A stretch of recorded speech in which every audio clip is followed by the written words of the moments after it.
Hello guys, അപ്പം ഞാനിപ്പോൾ ഇന്ന് എവിടെ ഉള്ളതെന്ന് അറിയോ?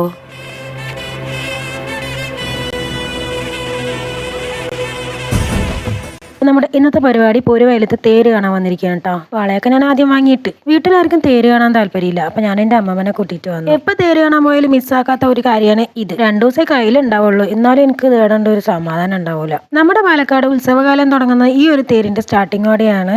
നീളാനദി എന്നറിയപ്പെടുന്ന ഭാരതപ്പുഴയുടെ തീരത്താണ് കേട്ടോ ഈ ഒരു അമ്പലം ഉള്ളത്. മലയാള മാസങ്ങളിൽ തുലാ മാസങ്ങളിൽ നടക്കുന്ന ഒരു അടിപൊളി ആഘോഷമാണ് ഇത്.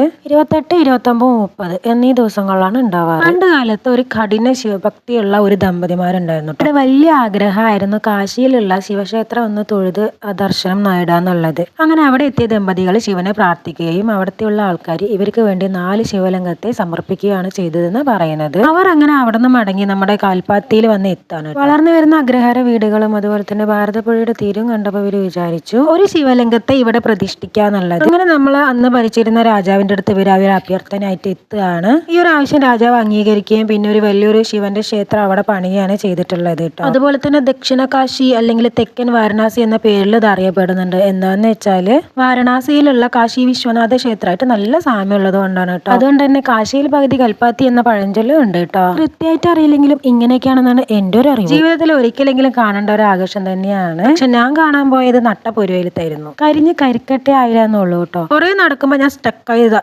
ഇവിടെയായിരുന്നു കേട്ടോ. ഒരു പയ്യൻ വെയിലത്ത് ഇത്രയും ചൂട്ടത്ത് ഇങ്ങനെ നിൽക്കുന്നു കണ്ടപ്പോ എന്തോ പോലെ. അങ്ങനെ കുറേ കാര്യങ്ങൾ കണ്ടിട്ട് കുറേ എന്തൊക്കെയൊക്കെ വാങ്ങി തിന്നുകയും ചെയ്തു. അങ്ങോട്ടും ഇങ്ങോട്ടും നടന്നിട്ട് കാലിന്റെ കാര്യത്തിലൊക്കെ ഒരു തീരുമാനമായിട്ടുണ്ടായിരുന്നു. നാളെ ഈ നേരത്തൊന്നും പോകാൻ പറ്റൂല കേട്ടോ, നല്ല തിരക്കായിരിക്കും. നമ്മൾ അതിൻ്റെ ഇടപെട്ട് ചമ്മന്തി ആവും. അതുകൊണ്ട് ഞങ്ങൾ ഇന്ന് പോയിട്ടുണ്ടായിരുന്നത്. പിന്നെ ഞാൻ കണ്ണ് കണ്ട സാധനങ്ങളൊക്കെ വാങ്ങിയിട്ടുണ്ടായിരുന്നു. കമ്മൽ പിന്നെ മസ്റ്റ് ആവണല്ലോ, എവിടെ പോയാലും എൻ്റെ കണ്ണ് അങ്ങോട്ട് തന്നെ പോകും. അമ്മ ഈ പാദസരമൊക്കെ എടുക്കാൻ പറയുന്നുണ്ട്, പക്ഷെ എനിക്ക് ഇഷ്ടപ്പെട്ടില്ല. അങ്ങനെയുള്ള വെയിലൊക്കെ കൊണ്ട് ഞാൻ വീട്ടിലേക്ക് പോവാണ്. വീടെത്തിയപ്പോഴേക്കും വെയിലൊക്കെ പോയി ഗൈസ്.